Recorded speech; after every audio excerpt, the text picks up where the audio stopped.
उद्या देशभरातील 12.5 लाख केमिस्ट देशव्यापी संप पुकारणार। ऑनलाईन आणि बेकायदा औषध विक्रीला औषध विक्रेत्या संघटनांचा विरोध।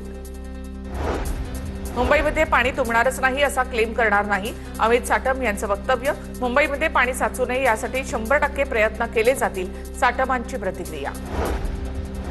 वाढत्या उष्णतेचा फटका आता दूध डेअरी व्यावसायिकांना बसू लागलाय। नाशिकच्या लासलगावमधील तापमानाचा पारा 42°C गेल्यामुळे दूध साठवण आणि वाहतूक व्यवस्थेवर त्याचा परिणाम, दूध खराब होण्याच्या घटना वाढल्या। गोंदियामध्ये एनसीएमसी कार्ड बनवण्यासाठी ज्येष्ठ नागरिकांची पायपीट। एनसीएमसी कार्डसाठी आलेले ज्येष्ठ नागरिक तासनतास उभे। ज्येष्ठ नागरिकांसाठी बसण्याची सोय नाही। ज्येष्ठ नागरिकांना जमिनीवर बसून वाट पाहण्याची वेळ आली।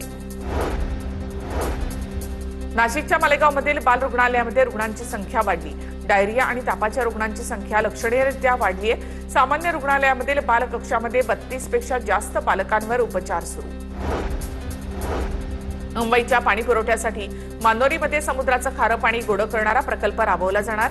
महत्वाकांक्षी जलशुद्धीकरण प्रकल्पाला केंद्र सरकारची मंजुरी।